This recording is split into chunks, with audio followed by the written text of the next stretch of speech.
Now next question is, आपको यहाँ पर दो नंबर्स का एचसीएफ दिया है 9 और आपको उन्हीं दो नंबर्स के लिए एलसीएम निकालना है कि क्या होगा। तो देखो हम यहाँ पर पहले लिख लेते हैं कि हमें सॉल्यूशन में क्या करना है। नंबर्स क्या हैं हमारे पास, टू नंबर्स क्या हैं आपके पास, 306 एंड 657। ओके, इनका एचसीएफ कितना है 9 और एलसीएम हमें निकालना है।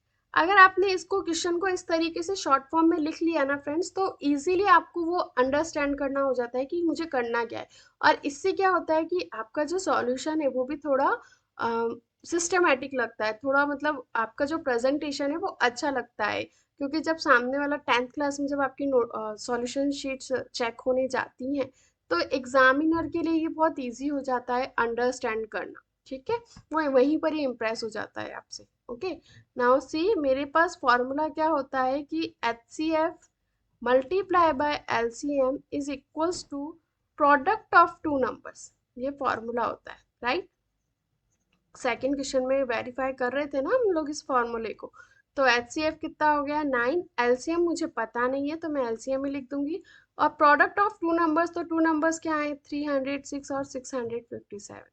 तो इन्हें सॉल्व कर लो, क्योंकि 9 इनके साथ मल्टीप्लीकेशन में है, आप साइड चेंज करोगे तो वो डिवीजन में चला जाएगा। अगर आपको इस पार्ट में प्रॉब्लम आता है साइन चेंजिंग में, मतलब सॉरी, अगर आपको इस पार्ट में प्रॉब्लम आता है कि जब आप डिजिट की साइड चेंज कर रहे हो तो वो किस में चेंज होगा, तो आप मेरा इंटीजर वाला पार्ट देख लो, क्लास 7 की प्लेलिस्ट में आपको मिल जाएगा, वहाँ पर मैंने ये सब कुछ डिटेल में एक्सप्लेन किया हुआ है। ओके, सो अभी हम इसको कैंसिल कर लेते हैं, 3 की टेबल से ही करते हैं, 3 3 ज़ा 9, 3 1 ज़ा 3 0, 3 2 ज़ा 6। अभी ये वापस देखो आपका 3 से कैंसिल हो सकता है, सो 3 3 ज़ा 9 एंड 3 4 ज़ा 12। तो मेरे पास एक्चुअली नंबर कितना बचा 34 इंटू 657। तो यहाँ पर हम 657 को 34 से मल्टीप्लाई कर लेते हैं। 4 7 ज़ा 28, 4 5 ज़ा 20 प्लस 2 22, 4 6 ज़ा 24 प्लस 2 26, 3 7 ज़ा 21, 2 कैरी है, 3 5 ज़ा 15 प्लस 2 17, 1 कैरी, 3 6 ज़ा 18 plus 1 19। So 8 3 6 12 13, 1 carry, 10 12 and 1 carry, so 2। तो मेरे पास एलसीएम कितना आ गया 22,338। क्लियर फ्रेंड्स यहाँ तक। Check whether 6 raised to n can end with the digit 0 for any natural number n। अभी देखो उन्होंने आपको क्या नंबर दे दिया है 6 raised to n। 6 क्या है, कंपोजिट नंबर है, तो हम पहले इसके प्राइम फैक्टर्स निकालते हैं। इसके प्राइम फैक्टर्स क्या निकलेंगे, 6 के हमारे पास 2 और 3।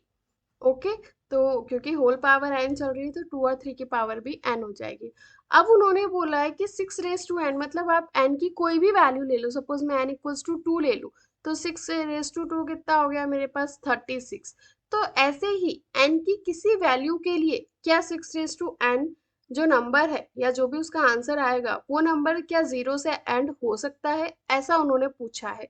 तो कोई भी नंबर जीरो से एंड हो उसके लिए क्या जरूरी होना चाहिए कि वो जो नंबर है वो 5 से डिविजिबल होना चाहिए। 5 से डिविजिबल होना चाहिए मतलब कि उसका एक प्राइम फैक्टर क्या होना चाहिए 5 होना चाहिए ना। देखो जैसे अगर मैं 30 की बात करूँ तो 30 के अगर मैं प्राइम फैक्टर्स निकालूंगी यहाँ पे तो कितने निकलेंगे 2 × 3 × 5, राइट।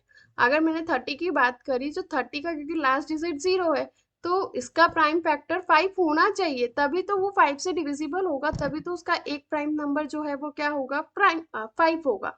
ठीक है, तो अभी मैंने यहाँ पर एक आपको 30 का एग्जाम्पल दिया, जैसे अभी मैं 40 का भी अगर आपको एग्जाम्पल दूँ तो 40 का क्या हो जाएगा 2 × 2 × ओके इंटू 2 × 5। ओके, तो देखो अगर आप यहाँ पर 40 का भी एग्जाम्पल देखते हैं तो क्या है 40 का 2 × 2 × 2 × 5, मतलब इसके भी प्राइम नंबर्स में, इसके भी प्राइम फैक्टर्स में एक फैक्टर कौन सा है 5। तो इसका मतलब यहाँ पर जो हम लिख रहे हैं कि 6 रेज टू एन जो है, अगर if 6 raise to n can end with the digit 0, मतलब क्या बोला हमने कि अगर 6 रेज टू एन की कोई वैल्यू 0 से एंड होती है तो फिर 5 जो है वो उसका एक प्राइम फैक्टर होना चाहिए।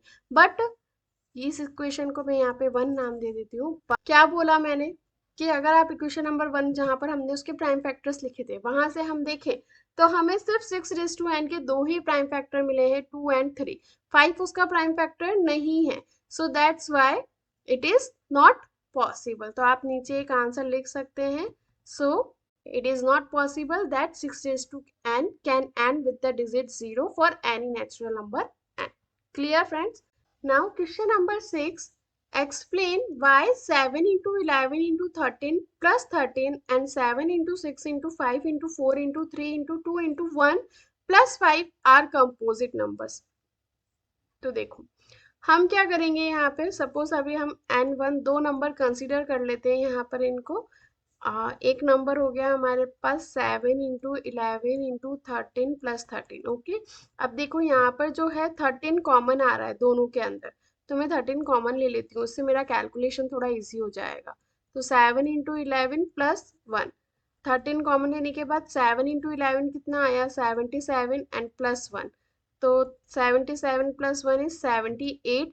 और अगर आप 78 के भी प्राइम फैक्टर्स में यहाँ रफ में निकालती हूँ, सो 78 के प्राइम फैक्टर्स हम निकाल लेते हैं। 2 3 ज़ा 6 एंड 2 9 ज़ा 18, देन 3 1 ज़ा 3, 3 3 ज़ा 9 और 13। ओके, तो 78 के प्राइम फैक्टर्स मुझे क्या मिले यहाँ पे, 2 इंटू 3 इंटू 13।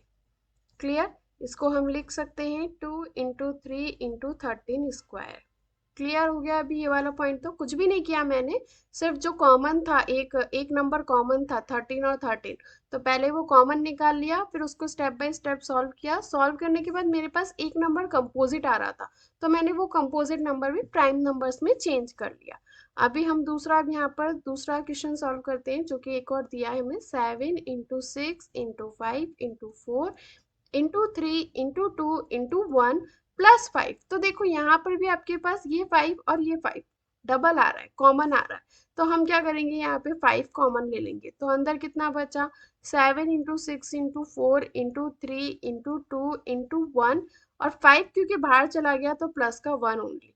अभी इसको मल्टीप्लाई कर लो, कितना होगा, 4 3 ज़ा 12 एंड 12 2 ज़ा 24 एंड 7 6 ज़ा 42। Easily multiplication. ओके, छोटे छोटे नंबर सब हमने आपस में मल्टीप्लाई कर लिए तो हमें 24 मिला। अब ये दो बड़े नंबर्स को आप मल्टीप्लाई कर लो। सो 4 2 ज़ा 8 एंड 4 4 ज़ा 16, 2 2 ज़ा 4, 2 4 ज़ा 8, 8 6 plus 4 is 10, 8 plus 1 is 9 plus 1 10। तो ये मेरे पास आ गया 1008 प्लस 1। ओके, तो यहाँ पर मैं इसको क्या लिख सकती हूँ, 5 इंटू 1009। अब क्या था हमारा क्वेश्चन कि आपको ये एक्सप्लेन करना है कि ये जो दो नंबर्स हमें यहाँ पे दिए गए हैं मल्टीप्लिकेशन फॉर्म में, ये कंपोजिट नंबर्स है। तो जो आपकी फर्स्ट थ्योरम थी गाइस, फंडामेंटल थ्योरम, क्या थी वो थ्योरम, कि आप किसी भी कंपोजिट नंबर को उसके प्राइम फैक्टर्स के प्रोडक्ट के फॉर्म में रिप्रेजेंट कर सकते हो। तो देखो यहाँ पर मेरे पास जो है फर्स्ट वाला नंबर 2 प्राइम नंबर है, 3 प्राइम नंबर है और 13 भी प्राइम नंबर है, तो ये प्राइम नंबर्स का प्रोडक्ट है। अगर ये प्राइम नंबर्स का प्रोडक्ट है तो जो इसका मल्टीप्लिकेशन करने के बाद आंसर आएगा वो बाय थ्योरम क्या होगा, कंपोजिट नंबर होगा। ऐसे यहाँ पर 5 और 1009 ये दोनों भी क्या है, प्राइम नंबर से, तो इनको मल्टीप्लाई करने के बाद जो आंसर आएगा बाय थ्योरम हम क्या बोल सकते हैं कि वो कंपोजिट नंबर होगा, क्योंकि ये प्राइम नंबर्स का प्रोडक्ट है। So that's why by fundamental theorem of arithmetic both are composite numbers. Clear? क्योंकि अगर आपने ये यहाँ पे लिख दिया थ्योरम का नाम, तो सामने वाले को अपने आप ही समझ में आ जाता है कि इसे थ्योरम के बारे में पता है, क्योंकि सॉल्व तो आपने कर ही दिया है। Clear friends? Okay, now the next question is, there is a circular path around a sports field. Sonia takes 18 minutes. Okay, Sonia takes 18 minutes to drive one round of the field while Ravi takes 12 minutes. Okay, तो रवि ने कितने लिए, 12 minute लिए, सोनिया ने 18 minute लिए। तो वो क्या बोल रहे हैं, suppose they both start at the same point and at the same time and go in the same direction. मतलब सब कुछ सेम है, सिर्फ एक जो है थोड़ा ज्यादा टाइम लेता है, एक जो है थोड़ा कम टाइम लेता है। Then after how many minutes will they meet again at the starting point. तो उन्होंने पूछा है कि कितनी देर बाद वो दोनों वापस स्टार्टिंग पॉइंट पर आकर मिलेंगे।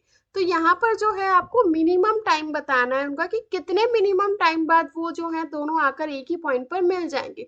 तो ये ध्यान रखना फ्रेंड्स कि जब भी आपसे स्पेशली वर्ड प्रॉब्लम्स में, हाँ, क्योंकि वर्ड प्रॉब्लम्स में हमेशा कंफ्यूजन होता है कि एचसीएफ निकालना है या एलसीएम निकालना है। तो जब भी आपसे लीस्ट वैल्यू पूछी जाती है, मिनिमम वैल्यू पूछी जाती है, आपको क्या निकालना है? एलसीएम। एलसीएम की फुल फॉर्म क्या आती है? Least common multiple. तो जब मिनिमम पूछा जाएगा हमें निकालना है एलसीएम। जब आपसे हाईएस्ट या ग्रेटेस्ट कुछ पूछा जा रहा है तो आपको निकालना है एचसीएफ। क्लियर है कब एलसीएम कब एचसीएफ निकलेगा वर्ड प्रॉब्लम में?